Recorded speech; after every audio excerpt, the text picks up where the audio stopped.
रात का वक्त होता है।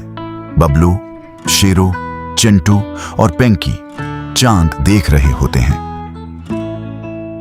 चिंटू रोने लगता है। ये चांद को किसने खाया है? चांद कम क्यों हो रहा है? इस तरह तो अंधेरा हो जाएगा। शेरू दूरबीन की मदद से चांद देखता है, लेकिन इन सब को कोई समझ नहीं आती। चांद आहिस्ता आहिस्ता क्यों खत्म हो रहा है। इतने में जोरदार आवाज आती है और सब बच्चे डर जाते हैं। ये किसकी आवाज है? और झुककर देखते हैं। उनको एक बस्कट नजर आता है जो आसमान से गिरता है। वो बस्कट मुख्तलिफ जगहों से टूटा हुआ होता है।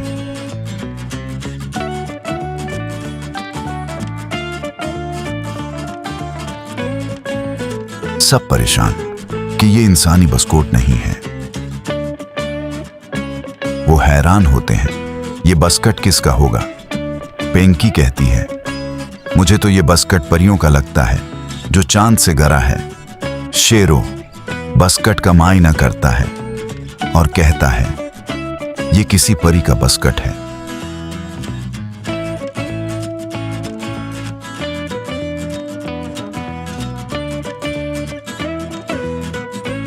चारों बैठ के सोचते हैं, चांद तक बस्कट कैसे पहुंचाया जाए।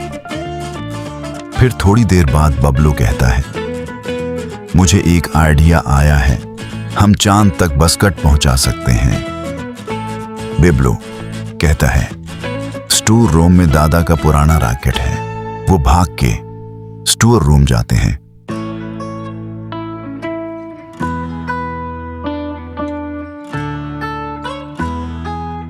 उनको दादा का पुराना रॉकेट नजर आता है। वो रॉकेट से कपड़ा हटाते हैं। पिंकी रॉकेट की सफाई करती है।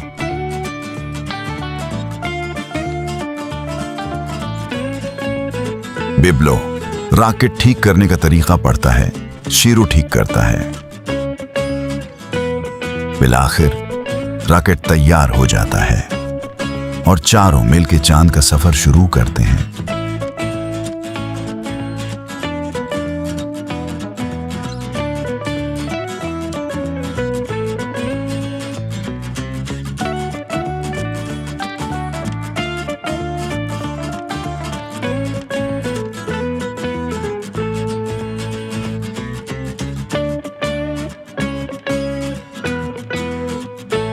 चारों चांद पर पहुंच जाते हैं और खुश होते हैं।